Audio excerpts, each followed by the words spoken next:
안녕하세요, 박혜연입니다. 지난번 스파크에 디스플레이 설치하는 거 영상 보셨나요? 이번에는 제가 6개월 정도 지금 이걸 설치하고 다녔는데요. 그동안 느낀 후기나 장단점, 그리고 다음번에 추가로 작업할 것들을 설명해 드리려고 카메라를 켰습니다. 사실 어떻게 보면 별 내용이 아닐 수는 있어요.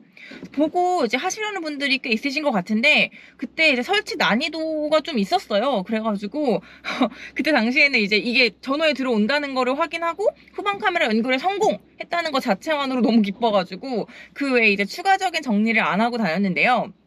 그래서 지금 아직 선정리나 여러 가지가 좀 정리가 안 된 상태입니다. 어쨌든 그렇게 우여곡절 끝에 설치한 저의 소감은요, 일단 대만족. 원래는요, 여기 송풍구에다가 조그만 거 거치대 달아가지고 핸드폰을 이렇게 보고 다녔거든요. 얘가 막 기울기도 하고 이게 막 이렇게 흔들리기도 하고 굉장히 좀 많이 불편했어요. 그런데 이 딱 디스플레이 설치를 하고 나니까 내비게이션 화면이 말이죠, 화면 엄청 커. 광활합니다. 일단은 화면 자체가 너무너무 커서 진짜 대만족이고요. 그냥 운전할 때 너무 편하고 생각보다 GPS, 퍼지 연결이 다 잘 됩니다. 그리고 또 하나 좋았던 거는요, 제가 이렇게 유튜브를 같이 볼 수 있다는 거였어요. 이걸 이렇게 분화 화면으로 설정을 하셔서요, 이쪽에 다른 항목을 꺼내셔서 뭐 예를 들면, 그리고 안드로이드니까 그냥 어플 설치가 가능하잖아요. 이런 식으로 뭐 크롬이라던가 이런 걸 띄울 수가 있습니다. 그러니까 화면을 분할해서 한쪽은 내비게이션, 한쪽은 다른 걸 쓸 수가 있는 거예요. 이렇게 밀면은, 이렇게 밀면 내비게이션만 볼 수도 있습니다. 그래서 일단 저는 내비게이션이 된다는 것만으로도 너무너무 대만족. 일단 내비게이션이 크게 보인다는 것만으로도 정말 대만족입니다. 그리고 그 외에 이제 추가적으로 좋았던 거는 아까 말씀드린 대로 이제 분할 화면을 통해서 이렇게 두 가지 작업을 동시에 할 수 있다는 거. 이런 식으로 두 가지를 동시에 할 수 있다는 게 저는 특히 장점이라고 생각을 했어요. 그래서 어쨌든 이 차이 있는 시간이 이 디스플레이를 설치함으로써 저는 훨씬 더 좀 좋아졌어요. 그러면서 정말 만족하고요. 생각보다 지금 아까 보셔서 알겠지만 반응도 빠릿빠릿합니다. 반응도 빠릿빠릿하고, 네, 뭐 이게 막 느리거나 버벅대거나 하는 게 없어요. 제가 살 때 조금 고성능으로 샀거든요. 자, 후진을 한번 넣어볼까요? 자, 이런 식으로 바로 후방 카메라도 잘 뜹니다. 보시면 이렇게 화면 전환 시간이 그렇게 오래 걸리지 않아요. 저는 꽤 빠른 편이라고 생각을 하고 있습니다. 자, 그리고요, 사실 요거는 이제 제가 알려드린 팁 중에 하나인데, 이거를 처음에 이렇게 보시면 이 상태에서 멈춰있거나 얘가 GPS가 바로바로 안 잡힐 때가 있어요. 그런데 그럴 때는 막 GPS 안테나가 문제가 있나 이러면서 그 위치를 바꾸고 그렇게 하지 마시고요. 사실 이거는 안드로이드 재부팅을 하거나 프로그램을 껐다 키면 해결이 됩니다.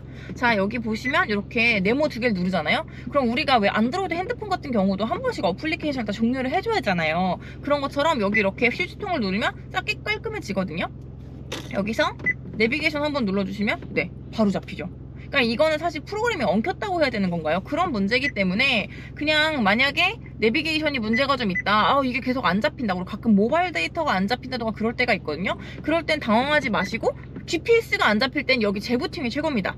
GPS가 안 잡힐 땐 재부팅을 한번 해주시고요. 그리고 만약에 GPS가 아니라 이 내비게이션이 실행이 안 된다 이럴 때는 이걸 누르시고 이렇게 한번 휴지통으로 비워주신 다음 다시 실행하면 잘 되는 걸 확인하실 수 있을 겁니다. 자, 그리고 이제 설정으로 가시면요, 여기서 뭐 와이파이 데이터 사용 이런 거 다 확인하실 수 있거든요. 저는 와이파이를 연결하지 않고 그 유심을 여기다 아예 넣었어요. 그렇게 사용을 하고 있고요. 요거의 장점은 모바일 데이터를 항상 쓸 수 있으니까 좀 편합니다. 제가 원래 메인으로 쓰는 폰에 그 데이터 나눠쓰기 있잖아요. 데이터 쉐어링 그걸 이용 중이어가지고요, 추가로 돈을 내는 것도 없습니다. 그래서 항상 연결이 잘 되어 있기 때문에 편하고요. 와이파이를 쓰실 분들도 핸드폰에 이렇게 테더링 걸 수 있잖아요. 근데 여기에 충전이 생각보다 잘 돼요. 여기 보시면 USB 제가 연결하는 걸 두 개를 빼놨는데 보통 두 개 정도 제공을 해주거든요. 여기 이렇게 USB를 연결을 해서 쓰면 되기 때문에 연결해 놓고 그 상태에서 와이파이를 테더링을 시켜주면 충전이 계속 되니까 와이파이를 쓰셔도 크게 불편하진 않으실 겁니다. 자, 그리고 저는 공짜라서 네, 그렇게 한 거고요. 여기 보시면 뭐 핫스팟이랑 테더링을 얘로 쓰실 수도 있어요. 얘가 테더링을 하게끔 네, 만들어 줄 수 있습니다. 자, 그리고 여러 가지 뭐 디스플레이 설정, 사운드 설정해서 설정들 할 수 있고요. 저장 장치도 따로 넣으실 수 있습니다. 여러 가지 장점이 있는데, 그리고 아시겠지만 여기에 이제 추가적으로 여기 앞에 이제 카메라 추가 설치하고 여기 스티어링 휠에다가 버튼 설치하고 이렇게 하시면요, 추가로 이제 뭐 이 버튼 설정이나 아니면 여기 그 에이다스라고 해서 왜 운전자 보조 기술 있잖아요. 그런 것들을 여기로 추가로 사용하실 수 있어요. 근데 저는 그건 하지 않았습니다. 자, 그리고 또 하나의 팁은요, 여기 지금 보시면 비밀번호를 입력하세요라고 나오잖아요. 이거 사실 저도 초반에 못 찾았거든요. 근데 설명을 자세히 보시면 그 안에 있습니다. 이게 되게 그냥 자료 화면 같이 있어가지고 저도 바로 못 찾았는데요. 보니까 있더라고요. 만약에 못 찾으시겠으면 판매자에게 문의하시면 바로 알려줍니다. 이렇게. 그래서 여기서도 추가적으로 설정을 할 수 있고요. 사실 제가 이걸 사면서 가장 기대했던 것 중에 하나가 런처.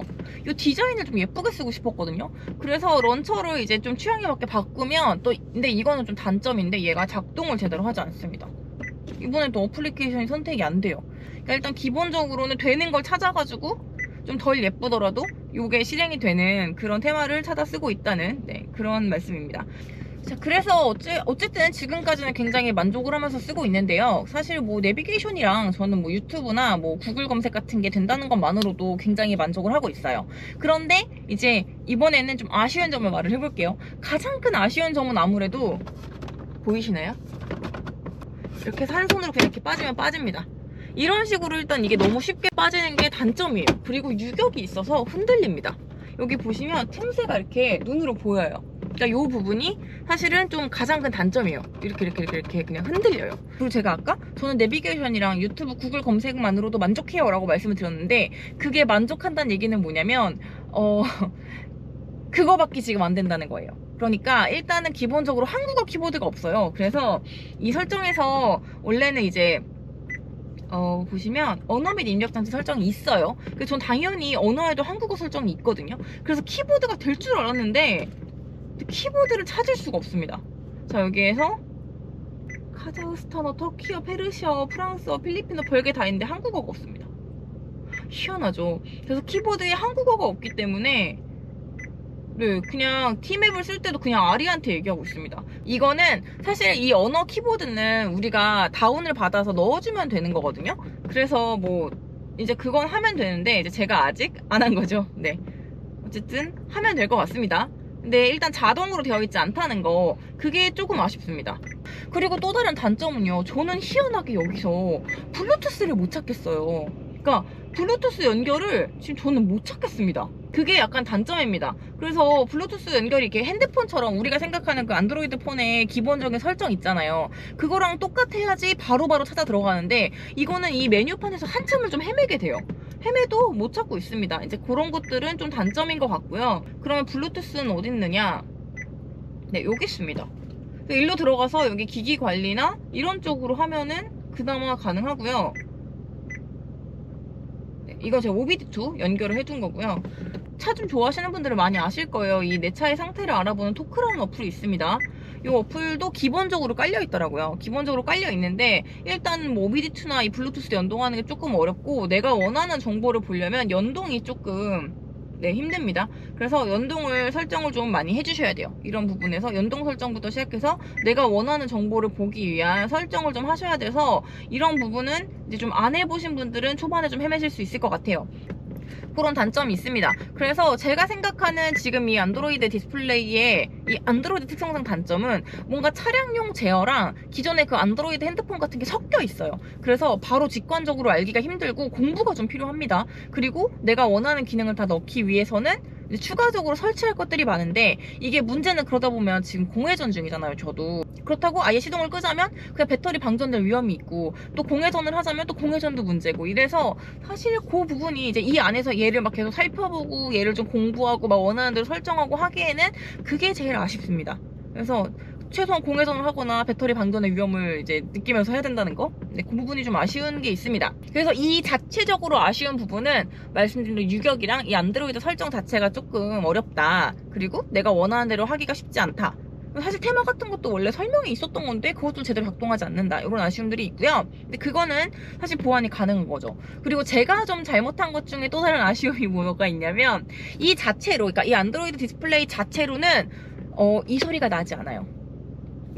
지금 방향지시등이 켜졌는데 그러면 보통 소리가 같이 딸깍딸깍딸깍 나는 게 있잖아요. 그게 나지 않습니다. 이 디스플레이 자체로는 그 기능이 없어요. 그러니까 제가 기존에 있던 그 오디오 시스템을 껴버렸기 때문에 요 안내음도 지원이 안 됩니다. 그리고 예를 들면 키를 꽂고 내렸다던가 하면 경고음 같은 게 차량 자체적으로 떠주는데 네, 그런 것들이 안 됩니다. 근데 사실 그것들은 여기에 캔버스라는 박스를 추가적으로 설치를 해서 연동을 시켜주면 소리가 난다고 해요. 근데 제가 사실은 그게 필요 없을 것 같아 작업을 안 했었는데 생각보다 그게 꽤 아쉽습니다. 그리고 또 하나의 또 이건 제 실수인데요. 자, 제 실수 중에 또 하나의 실수가 뭐냐면 후방 카메라를 여러 가지 뭐 각도 조절되는 것도 있고 그냥 딱 부착식도 있고 뭐 동그란 거 뭐 되게 여러 가지 형태의 후방 카메라가 있었는데 제 생각에 이렇게 왜 각도 조절이 되는 거는 거기에 나중에 뭐 이렇게 쇠가 녹슬거나 뭐 문제가 생길 것 같은 거예요. 그래가지고 딱 부착형으로 이렇게 나와 있는 거를 선택을 해서 했는데 문제가 카메라 각도가 너무 말도 안 되게 안 맞습니다. 그래서 자 이렇게 보시면 눈치채신 분들도 있으실 텐데 완전 땅이 보여요. 오늘 또 하필 눈이 와가지고 눈이 보이는데 자 제가 앞으로 쓱 갔다가 다시 뒤로 가볼게요. 자 이렇게 앞으로 갔다가 후진을 넣으면요, 자 지금 보시면 옆에 지금 차가 있거든요. 근데 옆차는 안 보이고 이 바닥만 보입니다. 그쵸? 그래서 뭐 이렇게 생각하실 수 있어요. 양쪽은 내가 사이드 미러로 보면 되니까 사이드 미러로 보고 이제 후진만 잘 되면 된다. 오히려 바닥에 뭐 있는지 확인하는 게 좀 위험을 줄이는 거다라고 저는 위로하고 있습니다. 하지만 어쨌든 웬만하면 내가 후진할 곳이 전부 다 보이는 게 좋겠죠. 그래서 이 각도를 좀 바꿔볼 생각입니다. 그래서 정리해드리자면 자 불만이었던 거를 개선하는 걸 보여드릴 건데 캔버스를 주문을 했습니다. 여기 뜨나요? 네, 제가 넣을 거예요. 네, 캔버스를 주문을 했고요. 그리고 이제 후방 카메라에 밑에 이제 플라스틱이나 뭘 좀 덧대가지고 각도를 조절을 해볼까 합니다. 그리고 여기 유격도요. 제 생각에는 여기다 이제 고무 패킹이나 이런 걸 대주면 유격이 덜할 것 같거든요. 아, 또 중요한 걸 빼먹었네요. 선 정리. 보시면 아시겠지만 제가 이렇게 선을 네, 이렇게 선 정리를 아직 안 했습니다. 왜냐면 이게 유격도 있고요. 캔버스 설치를 진짜 할지 말지 계속 고민을 했거든요. 그래서 얘를 언제 뜯을지 모르겠는 거예요. 그래서 일단은 그냥 방치를 했는데 다음번에는 싹 마감하고 캔버스 넣고 네, 그러면서 이 선 정리도 한번 하겠습니다. 그리고 기억하시는 분들 있으실지 모르겠는데 제가 선을 그때 제대로 된 그 오색선을 구하지 못해가지고 그러니까 차량용 선을 못 구해서 그 이렇게 받은 케이블에 있는 안 쓰는 케이블에 있는 그거에서 이렇게 잘라가지고 이렇게 선을 이어붙여서 만들었었거든요. 이제 그것도 한번 싹 교체를 해주는 그런 작업을 하도록 하겠습니다. 그리고 마지막으로요, 요거는 다른 편으로 한번 또 만들 수도 있을 것 같은데 어쨌든 이 안드로이드의 테마를 설정하는 거라던가 제가 원하는 거 오비디2랑 연결해서 차량 정보를 보는 것들 그런 것들을 보여드리도록 하겠습니다. 혹시나 저 때문에 디스플레이 설치하신 분들이 계시다면 아마도 다음 영상도 굉장히 중요하겠죠? 그러면 저는 다음에 단점과 불편한 점을 해결하는 영상으로 다시 돌아오도록 하겠습니다. 감사합니다.